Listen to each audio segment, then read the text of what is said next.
Railway आहे तर ही रद्द करून हिचा जो काही मार्ग आहे तर तो पूर्णपणे बदलवलेला आहे. म्हणजे तू बघत असशील शिर्डी मार्गे अहिल्यानगर आणि मग पुणे अशी ती केलेली आहे. म्हणजे आमच्याकडे एक प्रचलित म्हणे की पुण्याहून पुणतांब, म्हणजे तुम्हाला सरळ जायचं आहे बरोबर. हा मार्ग सोयीचा असताना तुम्ही एवढा फिरून का केला, हा प्रश्न सगळ्या लोकांच्या समोर तसाच आहे. पण सरकारचे जे लोकप्रतिनिधी आपल्या भागांमधून येतात, साधारणतः हे सगळेच लोकप्रतिनिधी सातत्याने संघर्ष करताना रोडवरती दिसत आहेत, की सातत्याने हे प्रश्न घेऊन लढत आहेत, सरकार दरबारी घेऊन जात आहेत, आंदोलन करतायत, त्याच्या संदर्भात दिसत आहेत. अगदी विधान भवनामध्ये तर ते पोस्टर घालून पण दिसलेत मला, की आम्हाला रेल्वे भेटलीच पाहिजे, किंवा त्यांच्या सोशल मीडियावरती तर अगदी ते हॉर्न रेल्वेचा ऐकू येतो आणि रेल्वे आली का काय असं भासवतात देखील. एकंदरीत रेल्वे आलीच असं भासवतात. एकंदरीत ते नुसते आपल्याला ते गाजर दाखवतायत, भासवतायत, की खऱ्या अर्थाने ते लढाई करतायत. लोकप्रतिनिधींनी आपल्याला आतापर्यंत असं भासवलेलं आहे की आम्ही एकूणच या सगळ्या लढ्याचं नेतृत्व करतोय बरोबर.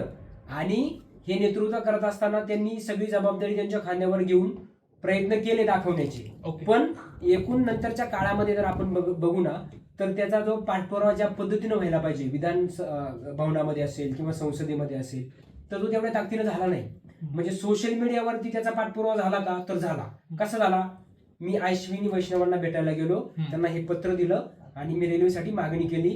मी माझ्या इन्स्टाला किंवा फेसबुकला हे सगळं टाकून दिलं. लोकांनी किंवा मतदारसंघातल्या लोकांनी ते बघावं आणि मी किती रेल्वेसाठी आग्रही आहे, माझी मागणी मी किती स्ट्रॉंग पद्धतीनं करतोय, हे सगळ्यांनी भासवण्याचा प्रयत्न केला, निश्चित केला. नमस्कार, माझं नाव अमोल आरोटे आणि पुन्हा एकदा तुमचं स्वागत आहे आपल्या ह्या चॅनलमध्ये, ज्याचं नाव आहे मोकळं ढाकळं. इथे आपण गप्पा मारतो मोकळ्या ढाकळ्या, वेगवेगळे प्रश्न घेऊन त्यावरती चर्चा करतो आणि जगतो देखील मोकळं ढाकळं. खरं तर आजच्या ह्या एका नवीन पॉडकास्टमध्ये आपल्यासोबत रवी इथे जोडलेला आहे. एकदा रवीचं खूप खूप स्वागत. रवी, तुझं खूप खूप स्वागत ह्या चॅनलमध्ये. ह्या चॅनलवरती आपण वेगवेगळे प्रश्न घेऊन सातत्याने बोलतो. लोकांचे प्रश्न असतील, लोकांचं प्रबोधन असेल, सगळ्याच गोष्टी घेऊन बोलत असतो. तर रवी आज आपल्यासोबत जोडल्या गेलाय आणि रवी एक भूमिका घेऊन इथे आलाय.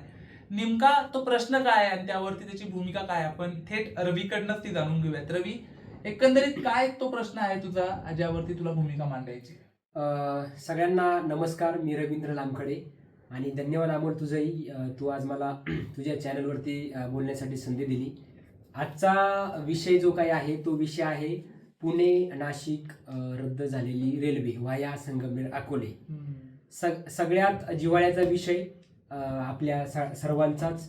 ही जे काही रेल्वे रद्द झालेली आहे, ही रेल्वे रद्द होण्यापाठीमागील जी काही कारणं आहेत किंवा ज्या काही राजकीय नेत्यांच्या ज्या काही भूमिका होत्या, या किती महत्त्वाच्या होत्या, या एकूणच सगळ्या चर्चेवरती आणि पुढील आगामी दिशा काय असणार आहे, तर एकूण या सगळ्याच्यावरती आपण बोलणार आहोत आज. अगदी अगदी अत्यंत महत्वाचा हा प्रश्न आहे की पुणे नाशिक ही जी काही रेल्वे व्हाया संगमनेर अकोले पुढे जाऊन आळेपाटा करून पुण्यात येणारी जी रेल्वे होती ती रद्द झाली असं मध्यंतरी घोषणा करण्यात आली. त्यानंतर एक असंतोषाची लाटच तिथल्या तरुणांच्या मनामध्ये पसरली गेली आणि अशी भूमिका आज रवी या ठिकाणी घेऊन आलेला आहे.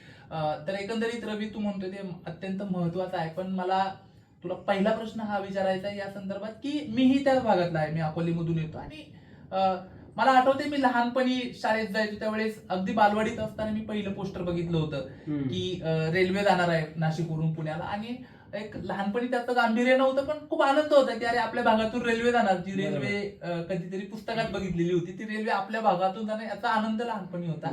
आता वय वर्ष साधारणतः 30 पर्यंत आले पण रेल्वे काही बघायला मिळाली नाही. सोशल मीडियावर बघतोय.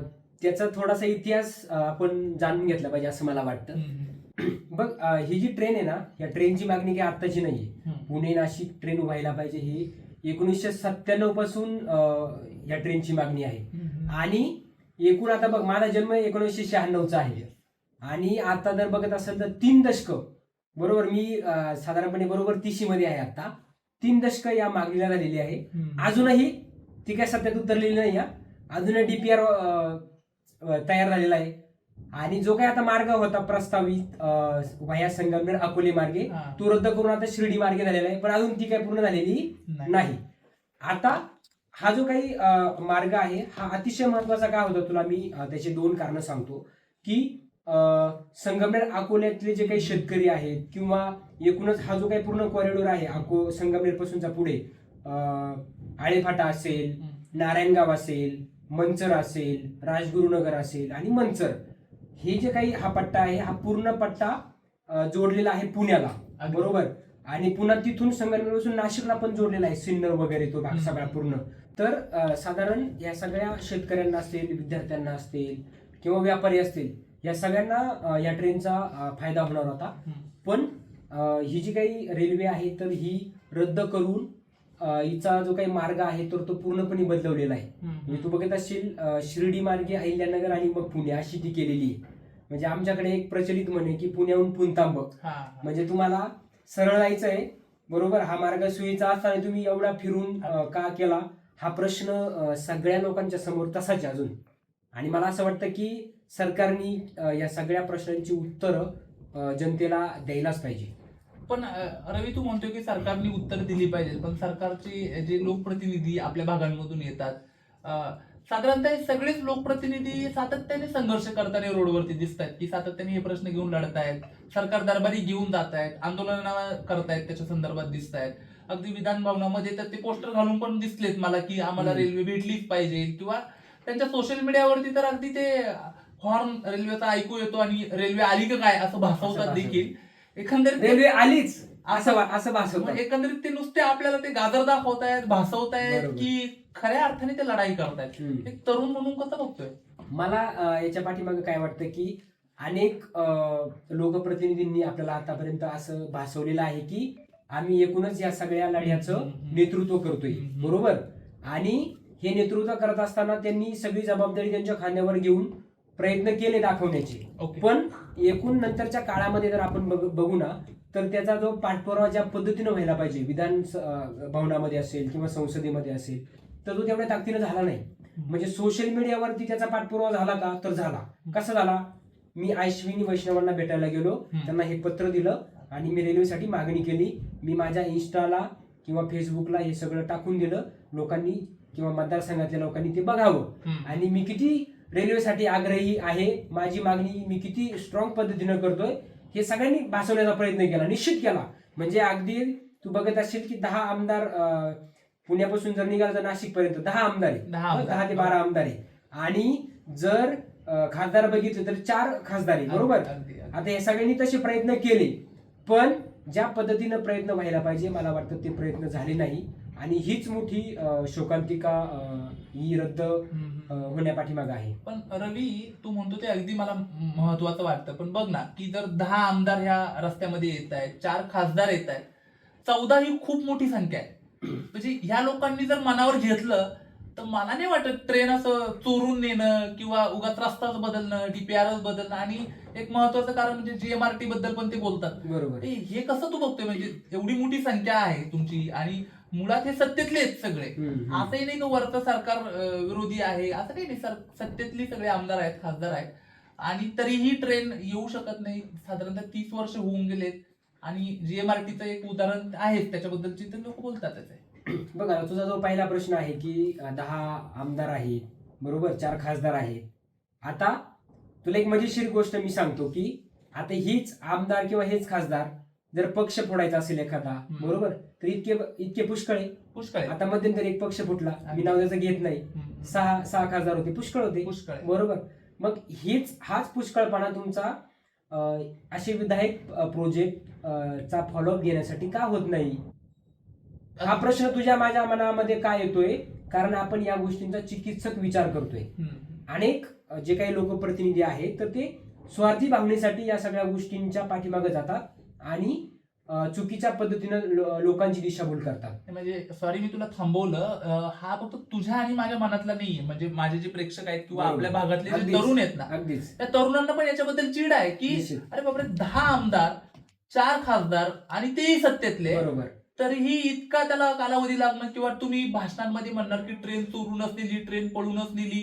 आता हे तरुणांना पटत नाहीये. निश्चित तुझे मुद्दा म्हणाला की हा प्रश्न अतिशय महत्वाचा आणि सगळ्या तरुणांच्या मनातला आहे. विशेष म्हणजे मी अनेक लोकांसोबत, अनेक तरुणांसोबत बोललेलो आहे. प्रचंड असंतोष तरुणांच्या मनामध्ये आहे. तू जे मगाशी म्हणत होतास की जीएमआरटीचं ते हा. कारण दिलं. तर तू बघत असशील की जीएमआरटी काय आपल्या या भागामध्ये अशातला काही भाग नाही, अनेक ठिकाणी हा जीएमआरटीचे हे अँटिनाज किंवा त्या छत्र्या लावलेल्या आहेत. अगदी बरोबर. खगोलशास्त्रीय ज्या काही घडामोडी होत असतात तर ते टिपण्यासाठी ते अँटेना काम करत असतात. आता जीएमआरटीनं सुद्धा असा दावा केलेला आहे की अशा पद्धतीचा कोणताही धोका आमच्या जीएमआरटी प्रोजेक्टला या रेल्वेमुळे नाही. बरोबर. दुसरा महत्वाचा मुद्दा असा आहे की अनेक देश असे आहेत की ज्या देशांनी जीएमआरटी असताना देखील तिथून रेल्वेचे प्रकल्प नेलेले आहेत. अगदी बरोबर. मग त्यांना कोणत्याही प्रकारची अडचण त्या ठिकाणी जाणवली नाही. याच प्रकल्पामध्ये असं काय झालं की जीएमआरटीचं कारण सांगून त्या ठिकाणी रेल्वे मार्ग बदलण्यात आला. अतिशय अतिशय असंवेदनशील मला वाटतं हा डिसिजन गव्हर्नमेंटचा होता, असं माझं व्यक्तिगत मत आहे या सगळ्या याच्यावरती. दुसरी सगळ्यात महत्वाची गोष्ट तू बघ की हा जो सगळा कॉरिडॉर आहे ना, हा सगळा शेतकरी, व्यापारी, शेतकरी यांना जोडणार आहे. बरोबर. यांचं जे काही आयुष्य आहे हे सुखकर करणार आहे. मात्र तरी सुद्धा जसं मी तुला मागाशी म्हणालो की जवळचा मार्ग असताना तुम्ही लांबून ट्रेन घेऊन गेला, हे अतिशय चुकीचं आहे असं मला वाटतं. अगदी अगदी रवी, तू म्हणतोय ते अगदी योग्य वाटतंय. मी मध्यंतरी जो जीएमआरटीचा परिसर आहे उतरू जुन्नरच्या भागातल्या तिथल्या काही तरुणांशी बोललो. मित्र आहेत सगळे, कारण आपण सगळे एका पट्ट्यातले आहोत. तर तरुणांच्या मनात हे येते की जर खरंच जीएमआरटी प्रॉब्लेम होत असेल ना तर तुम्ही जीएमआरटीच काढून टाका. बरोबर. त्यांच्या जीएमआरटी मुळे तिथल्या स्थानिक लोकांना काही फायदा होत नाहीये ना. पण ती ट्रेन जर आज नाही गेली तर 100% पुढच्या अनेक पिढ्यांचं नुकसान मात्र नक्की होणार आहे. तर तरुणांमध्ये ही एक भावना यायला लागली की अरे मग जीएमआरटीच नको आम्हाला ना, तिथं तसं आहे आम्हाला व्यक्तिगत काही फायदा आहे. बरोबर. ट्रेन तर आलीच पाहिजे. हा जो प्रश्न आहे आता याच्याकडे आपण थोडंसं वेगळं बघितलं पाहिजे की जीएमआरटी अतिशय महत्वाचा प्रकल्प आहे गव्हर्नमेंटचा आणि त्याच्यातून आपल्याला वेगवेगळ्या ज्या काही रिसर्च बेस्ड गोष्टी आहेत तर त्या मिळत असतात. तर तो बंद करणं किंवा तो नकोच असं म्हणणं हे अतिशय वेगळ्या पद्धतीने जाईल. मला असं वाटतं ते संयुक्तिक होणार नाही. तर जीएमआरटी असायलाच हवा. पर्याय त्याला काय देता येईल तर जीएमआरटीनं स्वतः सांगितलेलं आहे की आम्हाला कोणत्याही प्रकारची अडचण होत नाहीये. दुसरी महत्वाची गोष्ट काय आहे की जर अडचण होतच असेल तर तुम्ही थोडंसं अंतर बदला, तो जो काही मार्ग आहे थोडासा वेगळ्या पद्धतीनं तुम्हाला तो बदलता येईल का हा विचार तुम्ही करू शकता सरकार म्हणून. पण अगदी जीएमआरटीच नको असंही व्हायला नको. तो महत्वाचा प्रकल्प आहे असं मला वाटतं. जीएमआरटी सहित रेल्वे होणं शक्य आहे. म्हणजे तू म्हणतोय रवी की जीएमआरटीला जर हे वाटतच नाहीये की याच्यामुळे काही प्रॉब्लेम होणार आहे, आमच्यामुळे ट्रेनला काही प्रॉब्लेम नाहीये, मग सरकारचे जे लोकप्रतिनिधी आहे किंवा सरकारच बरोबर जीएमआरटीचं कारण जर पुढे देत असेल तर ही तिथल्या स्थानिक लोकांची फसवणूक होतीये का? निश्चित ही स्थानिक लोकांची फसवणूक आहे किंवा एक दिशाभूल करण्याचा प्रयत्न हा त्या ठिकाणी केला जातोय. मग मला एक म्हणायचं आहे की आपण एखादा प्रकल्प कशासाठी करतो तर प्रकल्पाचे ऑब्जेक्टिव्ह असतात की तिथली जी काही लोकॅलिटी आहे त्या मार्गावरील तर त्या जास्तीत जास्त लोकांना त्याचा फायदा झाला पाहिजे, त्याची बेनिफिशियरी जास्तीत जास्त असली पाहिजे. तू प्रोजेक्ट मॅनेजमेंट जर ज्या वेळेला बघतो आपण बरोबर तर बेनिफिशियरीज किती आहेत, बरोबर, त्यांना लॉंग टर्म फायदा काय होणार आहे, शॉर्ट टर्म फायदा काय होणार आहे, बरोबर, आणि एकूण त्या सगळ्या परिघामधील काय काय घटकाला त्याचा फायदा मिळेल हा आपण विचार करत असतो. आता हा जो मार्ग बदललेला आहे शिर्डी मार्गे तर ऑलरेडीच तिकडून ट्रेन होती बऱ्यापैकी, बरोबर, काही थोड्या प्रमाणामधले काही मार्ग थोडेसे वेगळे असू शकतील, पण मुळात जे काही जुनी मार्गिका होती तर त्यालाच तुम्ही कनेक्ट करताय. तर मग ती मार्गिका ऑलरेडी असताना तिथले बेनिफिशियरीज कसे वाढू शकतील हा मला प्रश्न आहे. आणि मुळात ज्या लोकांची मागणी आहे त्या लोकांना तुम्ही का ट्रेन देत नाही हाही आमचा प्रश्न आहे. तर मला असं वाटतं की हा प्रश्न आम्हा सगळ्यांचा आहे. तरुण असतील, शेतकरी वर्ग असेल किंवा एकूण विद्यार्थी या सगळ्यांनीच या आंदोलनामध्ये मला वाटतं सहभागी व्हायला पाहिजे. अगदी अगदी तू म्हणतोय ते मान्यच आहे, पण तरुणांनी ह्या आंदोलनात सहभागी झालं पाहिजे किंवा ती आंदोलन आता हाती घेतलं पाहिजे असं आपण जर म्हणत असू तर नेमकं तू कसं बघतोय की तरुणांनी नेमकं आता काय भूमिका घेणं अपेक्षित आहे? मला असं वाटतं की तरुणांनी गावोगावी रेल्वे कृती समिती तयार करायला पाहिजे आणि त्या माध्यमातून एक संघटन तयार करणं गरजेचं आहे. जे संघटन तालुक्याच्या ठिकाणी येऊन आंदोलनं, उपोषणं, संविधानिक मार्गाने जे काही आपल्याला करता येईल तर ते करू शकतील असं मला वाटतं. आणि मला असं वाटतं की जोपर्यंत तरुण या सगळ्या आंदोलनाचा सेंटर पॉइंट होणार नाही तोपर्यंत आपली जी काही रेल्वे आहे ती आपल्याला पुन्हा मिळू शकेल असा मला विश्वास सध्याला तरी नाहीये. कारण एकूणच जे काही राजकीय लोक वागताय सध्याच्या घडीमध्ये, तर त्या परिस्थितीला अनुसरून असं अजिबात वाटत नाही की हे आपली भूमिका स्ट्रॉंग पद्धतीनं सरकार दरबारी मांडतायत. तर हे आंदोलन आपल्याला वाढवायला लागेल, हे आंदोलन आपल्याला ताकदीनं पुढे न्यायला लागेल आणि तरुण म्हणून आपण सगळ्यांनी या प्रक्रियेचा भाग व्हायला पाहिजे. ते आपला इतिहास देखील तेच आपल्याला सांगतो रवी, की जर सरकारचे प्रतिनिधी आपण जे निवडून देतो ते जर आपलं ऐकत नसतील किंवा आपल्या भूमिका मांडत नसेल, सरकार करत नसेल, तर आपल्याला आपले प्रश्न हाती घ्यावे लागतील आणि रस्त्यावरती उतरावं लागेल, जा विचारावं लागेल. अगदी योग्य मत आहे. पण मला तुला हे विचारायचं की एक तरुण म्हणून आता आपण बऱ्याचदा तरुण बोलतात किंवा ते बोलण्यापुरतं मर्यादित न राहता त्याची काहीतरी ऍक्शन असणं अपेक्षित असतं, कृती होणं अपेक्षित असतं. तर तू कशा पद्धतीने पहिली तुझी स्टेप असणार आहे, तू कशा पद्धतीने या सगळ्या प्रश्नांना घेऊन जाणार आहे? मला असं वाटतं की तरुण म्हणून माझी जी भूमिका आहे, तर मी स्वतः रस्त्यावर उतरणं हे मला सध्याला संयुक्तिक वाटतं. कोणत्याही नेत्याच्या हातामध्ये एखादं आंदोलन देण्यापेक्षा मी स्वतः त्या आंदोलनामध्ये सहभागी होऊन मी त्या आंदोलनाचं नेतृत्व करावं अशी माझी व्यक्तिगत भूमिका इथून पुढे राहील. त्याचा पहिला टप्पा म्हणून आम्ही हेच ठरवलेलं आहे की मी ज्या गावातून येतो, देवगावमधून, संगमनेर तालुक्यातून, तर त्या गावामधील जे काही तरुण आहेत, आम्ही सगळ्या तरुणांनी मिळून ठरवलेलं आहे की एक लाक्षणिक उपोषण संगमनेरच्या तालुक्याच्या ठिकाणी करायचं आणि आमची जी काही मागणी आहे याच रेल्वेसाठी आमची मागणी आहे, ही मागणी जोपर्यंत पूर्ण होणार नाही तोपर्यंत आम्ही आमचं आंदोलन त्या ठिकाणी चालूच ठेवू वेगवेगळ्या पद्धतीनं. आणि आता प्रातिनिधिक स्वरूपामध्ये देवगाव म्हणून आम्ही हे आंदोलन करणार आहे. ओके. माझी संगमनेर तालुक्यातल्या सगळ्याच गाववाल्यांना ही विनंती आहे, तरुणांना विनंती आहे की आपण गावाप्रमाणे रेल्वे कृत्या समित्या करून त्या ठिकाणी तालुक्याच्या ठिकाणी जास्तीत जास्त पद्धतीनं आपल्याला कसं या गोष्टीचा निषेध करता येईल रेल्वे रद्द झाल्याच्या संदर्भामध्ये, त्यासाठी आपण प्रयत्न करायला पाहिजे असं माझं मत आहे. आणि तरुणांमध्ये ही ताकद निश्चित आहे, म्हणजे आपण गांधीजींच्या मार्गानेही जातो अमोल, आणि आपण आपल्यामध्ये भगतसिंग सुद्धा आहे. आता आपण गांधीजींच्या मार्गाने जातोय, भविष्यामध्ये आमच्या मागण्या जर पूर्ण झाल्या नाही तर आम्ही निश्चितपणाने भगतसिंग व्हायला आम्ही तयारच आहोत. आमची सरकारला हीच विनंती आहे की तुम्ही अतिशय चुकीच्या पद्धतीचा हा निर्णय घेतलेला आहे आणि हा निर्णय जोपर्यंत तुम्ही बदलणार नाही तोपर्यंत तरुण म्हणून आम्ही तालुक्याच्या ठिकाणी आंदोलन करत राहू. अगदी रवी, अगदी शेवटचा प्रश्न मला तुला विचारायचा आहे की अगदी हे स्थानिक आपले जे लोकप्रतिनिधी आहेत, सध्या आपल्याला काहीही भासवत जरी असले तर कुठेतरी हे पण आहे की काही का होईना पण ते त्यांच्या पद्धतीने थोडीशी लढाई का करतायत. तर एकंदरीत इथून पुढच्या टप्प्यामध्ये ह्या स्थानिक लोकांची जबाबदारी कशी असली पाहिजे, त्यांनी कशा पद्धतीने तरुणांच्या पाठीमागे उभं राहायला हवं, काय वाटतं? मला असं वाटतं की स्थानिक लोकप्रतिनिधी म्हणून त्यांनी त्यांच्या पातळीवर त्यांचा पाठपुरावा सरकार दरबारी निश्चित करावा. त्यांना ज्या ठिकाणी मदत लागेल, ज्या ठिकाणी आपण म्हणतो ना की जनतेचा पाठिंबा लागेल, त्या ठिकाणी आपण त्यांच्या पाठीमागे निश्चित उभं राहूया. त्यांनी त्यांचा लढा त्यांच्या पातळीवर निश्चित लढावा. पण आता हे आंदोलन जे काय आहे हे तरुणांनी हाती घ्यायला हवं असं माझं व्यक्तिगत मत आहे आणि हे तरुणच या आंदोलनाला पुढे घेऊन जातील. अगदी योग्य असा हा महत्वाचा मुद्दा. रवी आज आपल्यासोबत होता आणि रवीने मनातल्या भावना बोलल्या. ह्या रवीच्या भावना नाहीये, या नाशिक पासून पुण्यापर्यंतचे जे काही तरुण आहेत त्या सगळ्यांच्या भावना आज रवीच्या प्रतिनिधित्वाच्या निमित्ताने आपल्यापर्यंत पोहोचल्यात.